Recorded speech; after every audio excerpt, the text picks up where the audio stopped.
Start talking about a different way of calculating electric fields, which is using Gauss's law. So this is Gauss's law here, at least one version of it, and it says that the flux, so it's capital phi, we'll probably call it both, but we'll try to say phi, is equal to the charge enclosed divided by epsilon naught, which is a constant, right?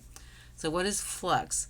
Flux is kind of think of it as a flow of lines, or how many lines are crossing a certain area, right? And so if you think of water flowing by, lines of water flowing by, like is our electric field, if we hold our bucket like this, or our net, maybe a fishing net like this, in the water, we catch the whole net is catching water. It's perpendicular. The net is perpendicular to the water. Is catching the most water.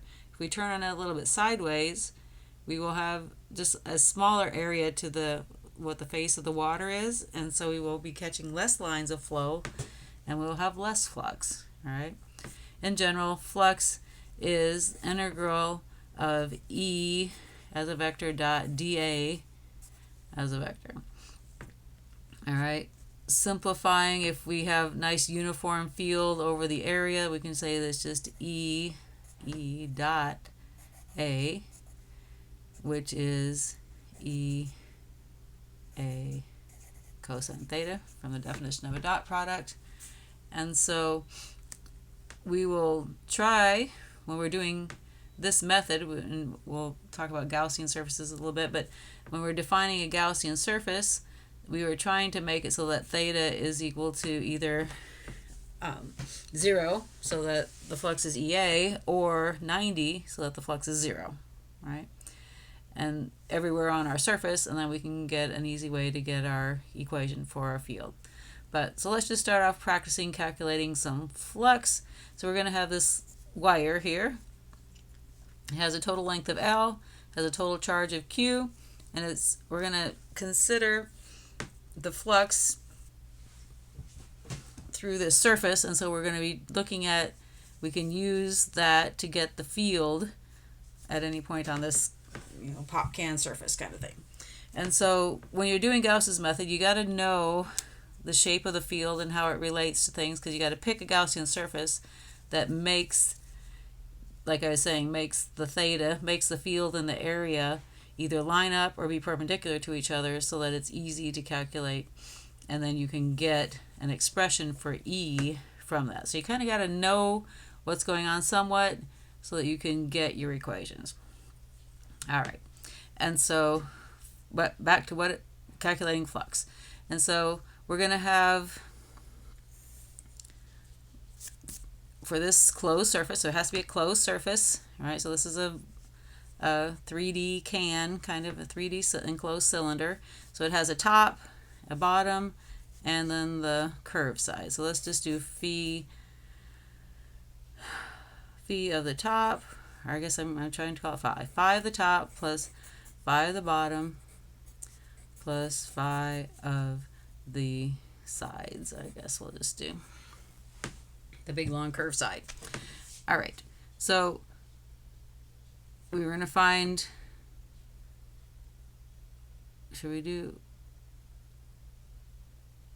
well, we're going to eventually do E dot A. Let's just do EA cosine theta. So E top, A top, cosine theta top.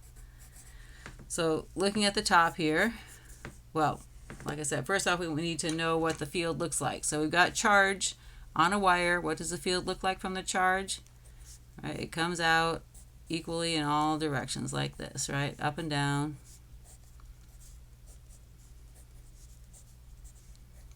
It's radiating out in all directions from the wire equally, right? And so that's what E looks like. And then what is A? Too many pencils here. A is a vector, right? A is a vector, but A is area. So how is an area a vector? Well, so if we have any surface, the area vector is just perpendicular. It's a vector perpendicular to that surface with size, the area of the surface, right? So if we had this top here is a circle, and perpendicular to it would be its A, so A top would be something like this, A top. Right? So size-wise, it's just pi r squared. Right? Pi r squared is the area of a circle. Direction-wise, if we, what do we want to call these things? We want to do x, y, and z. Direction-wise, A is j hat. All right? Goes straight up. Okay? So, do we have everything we need? Well, so let's think about this then. So, what is theta? If we've got E on the top here, E is like in this, it's in the plane of the circle, right? It's going out in all directions. A is straight up, so what is the angle theta between all of these E's and A? Hopefully you see that it's 90 degrees. Right? So cosine 90 degrees is 0. So the flux at the top of the can, there is none. It's 0. Right? Because the area and the field are perpendicular to each other. Right? To get some flux, right? If the water is flowing this way,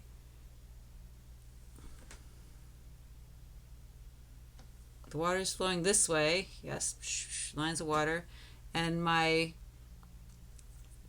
net, right, what's the area of my net? It's like this, and so if my net is perpendicular, area of my net, which is by this pencil, is perpendicular to the water flow, the field line flow, then my net's not going to catch any water, right? It's the net, the opening of my net is like my hand here, and so it's not going to get, anyway, having trouble with my hand, but it's not going to get any, right? So the flux is 0.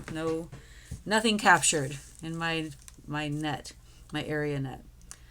Hopefully you can see same thing happens on the bottom, right? Bottom, the area is going out. So the area vectors in general point out of the closed surface, right? So this one, the area is still, so this is area top, area bottom.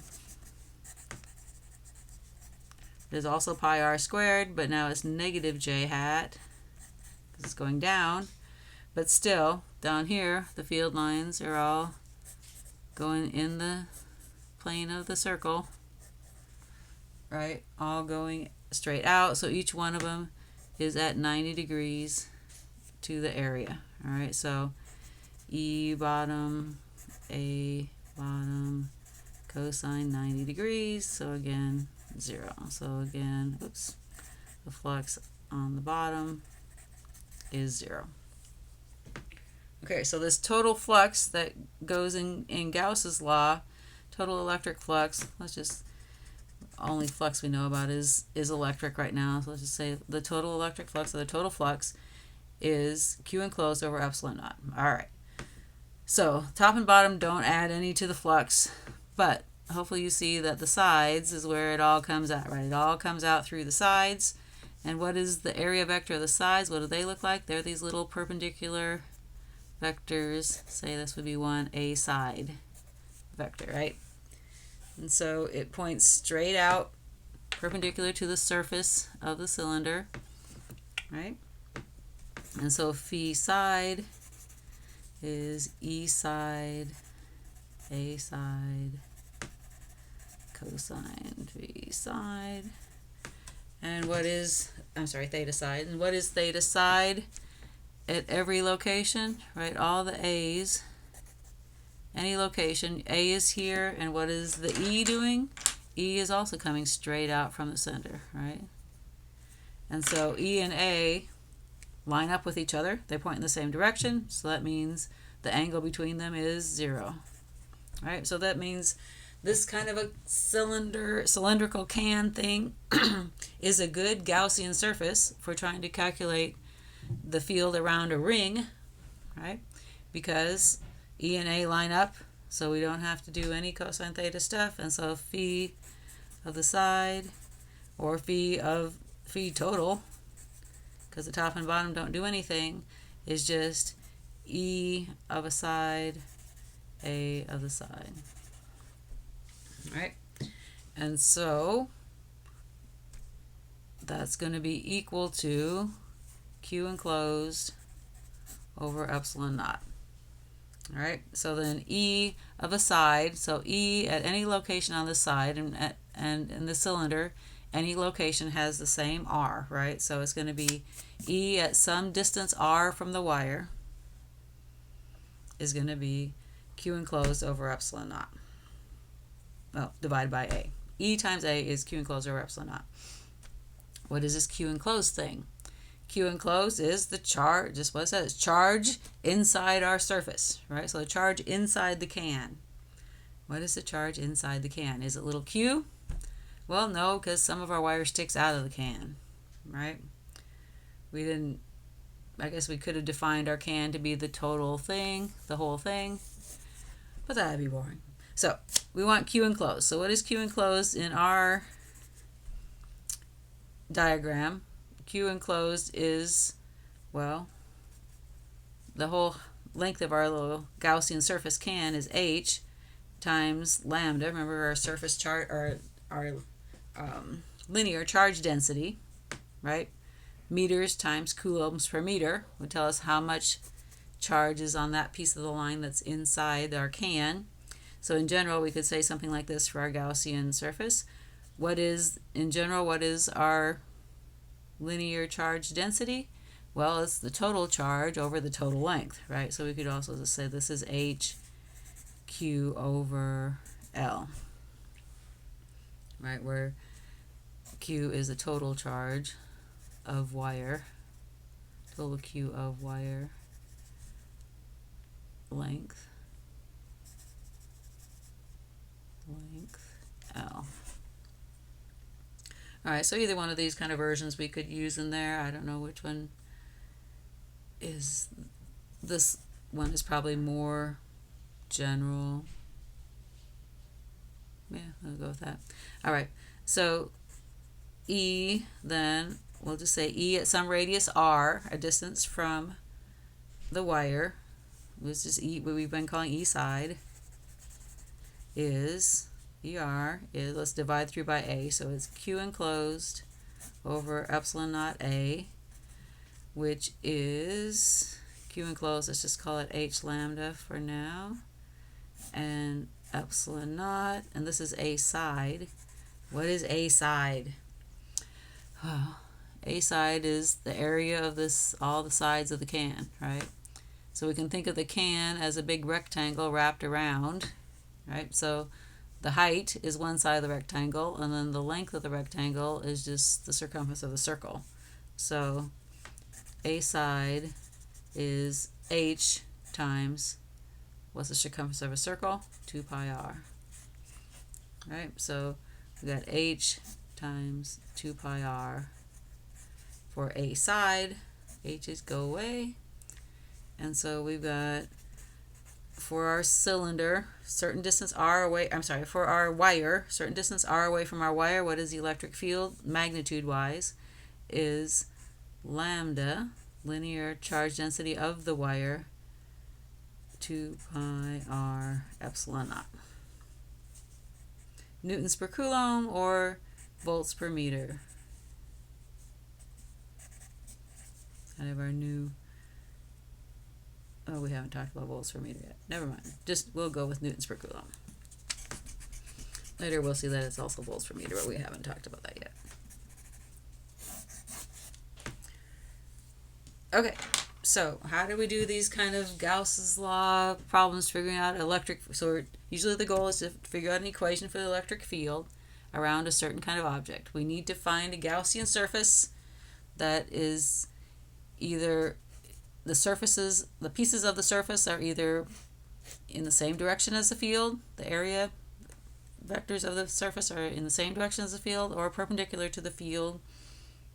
So we can calculate the total flux out of our surface.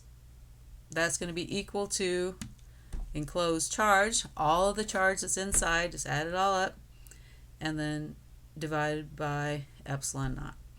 We rearrange this to get our expression for E. In this case, the way we did it we didn't have to do the integrals. Remember before we were doing all those integrals with the dq's and the de's and so forth? Gauss, if we get it lined up right, we avoid the integral. If we get everything uniform, the shape uniform and the directions uniform, then we don't have to do integrals.